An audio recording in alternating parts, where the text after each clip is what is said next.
wanna shout, but while we were talking, I saw you nodding out. London calling, see we ain't got no hide, except for that one with the yellowy eyes. The ice age is coming, the sun's zooming in, engines stop running, the wheat is going big, a nuclear error. But I have no fear, 'cause London is drowning. I live by the river. After 4 days and 731 kilometres, 82 riders have made it here to London for the final stage on the streets of Westminster.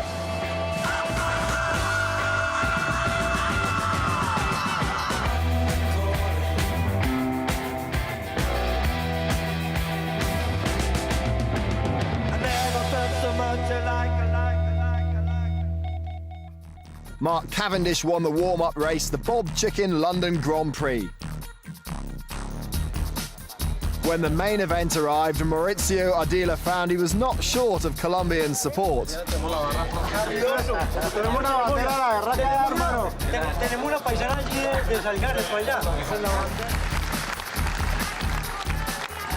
And here's one for the album, a picture with the legend of cycling, Eddie Merckx. Eddie got the final stage underway with up to 100,000 spectators lining the Westminster circuit. Ahead 40 laps of a 1.8 kilometre course, which starts in Whitehall, turns into Northumberland Avenue, down the embankment, past Big Ben, and then back into Whitehall. We join the action on lap 14, approaching the first sprint. And these are the two leaders, Ryan Cox of South Africa in the white, he is the national road champion, and Charlie Wegelius of Great Britain. On the line there are time bonuses, 3 seconds, 2 and 1, so the riders that are challenging for yellow really need to be trying to win these to add to the 10 seconds that's available for the stage victory. It looks like Wegelius is going to come up to the line to take the 3. He takes the 3 seconds ahead of Cox. Cox getting the 2. Now then, it's going to be interesting to see who picks up the 1 second. The man on the right in the green jersey is Julian Dean. Dean gets that 1 second, so that means he now trails the yellow by 18 seconds. And for the rider from New Zealand to win this race overall, it means he's got to get clear, give the overall race leader Ardila the slip to win the 10 seconds on the line and add time to it by getting away.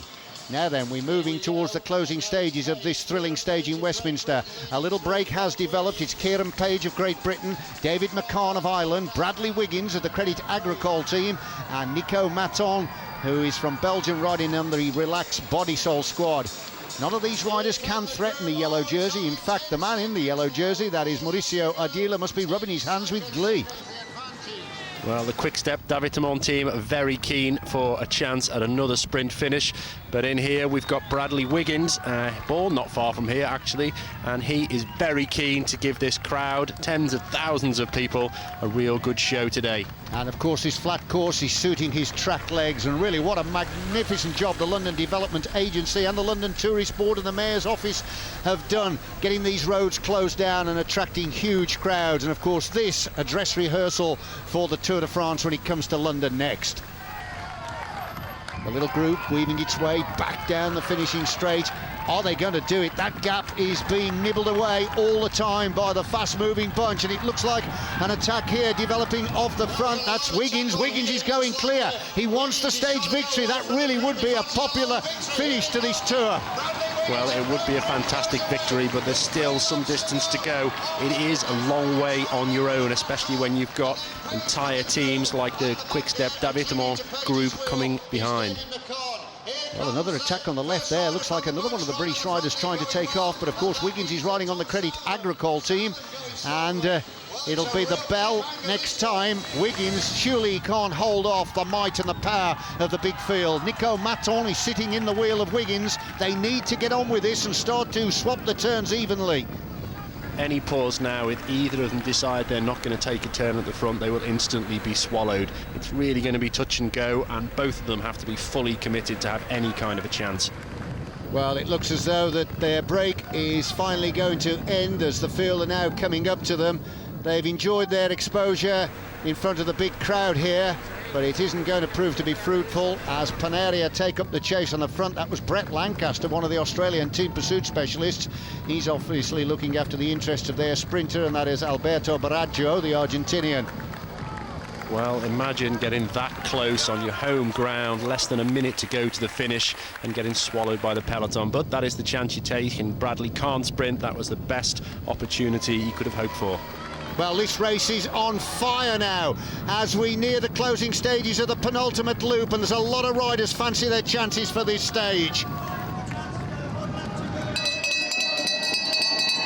So this is it, the final lap, just 1.8 kilometres to the finish. And the big sprinters are gearing themselves up for what will be an incredibly fast finish. I can only echo Graham's sentiments, and look at this already, riders chancing their arm, trying to get clear, but that's almost impossible to ride off the front of a fast-moving group. Well, this is one of the relaxed body style riders, De Vocht, I think it is, and they have got themselves very well set up. We can see he has two teammates near the front, and they'll obviously do no work to chase him down. They'll sit in the wheels, and if and when, I think it will be when, he gets reeled in, they'll counter-attack. So they've set this up really nicely. But it is a good effort here by De Vocht, and the field at the moment are beginning to thin out from the front as they try to raise their game and wind the lone leader in, ready for the big sprint. This is always a very dangerous time now, coming up to the last kilometre, when the sprinters don't want to expend their energy before the last few seconds of the race, but also there's people trying to make breakaways, and you have to decide which one are you going to do. Am I going for the break, or am I going to wait for the sprint? We are inside the closing kilometre, and he surrendered. He knew that he couldn't stay ahead. Now then, the riders gutter to gutter begin to position themselves ready for the final sprint. Look out for Julian Dean, the man in the green jersey. If he could get the 10 seconds here, that would lift him up into second place overall in the race. So Dean, the New Zealander on the Credit Agricole team, is one of the danger men, and he's up in the top 4. I can see him. Very good positioning by Dean. Closing 100 metres now. Here they come up to the line, and this is a big effort by the Bolo world rider here, Enrico Degano. Enrico Degano, the Italian, takes the stage just ahead of Julian Dean, and it was Kirko B of the Navigator squad that finished third. But the man that profits from that finish is going to be Julian Dean, because he will pick up useful bonuses that will lift him up into the second place overall. But there's the winner of the stage celebrating, Enrico Degano, the Italian riding on the South African squad, Bolo World. He timed that to perfection. Well, Quick Step de Vitamont set up Boonen, or they tried to set up Boonen for the finish, but they got him there just a little bit too early. The 6 seconds for second place here for Dean, plus the 1 he picked up in the earlier sprint, means that will lift the Kiwi up into second place overall. So straight away, Alberto Elli, the team manager of the stage winner Degano, congratulates him, and the celebrations in the Colombian camp tonight. The final stage completed in an average speed of 49.65 kilometres an hour. Julian Dean was second, while Bradley Wiggins trailed in 51 seconds behind the Italian winner, Degano. But today for me and my team is very important, because London is a big town, big people, and a big race. And the final standings show that the big race was won by the little man, Maurizio Adila, 12 seconds ahead of Julian Dean, with Nick Nguyen's third. Roger Hammond was best Brit in 12th, early leader Zanini 59th, and a tired Bradley Wiggins 74th of the 81 riders who completed the 5 stages. After 3 years as a professional, this is the first stage race victory for the 25-year-old Colombian, an impressive winner of the 2004 Tour of Britain.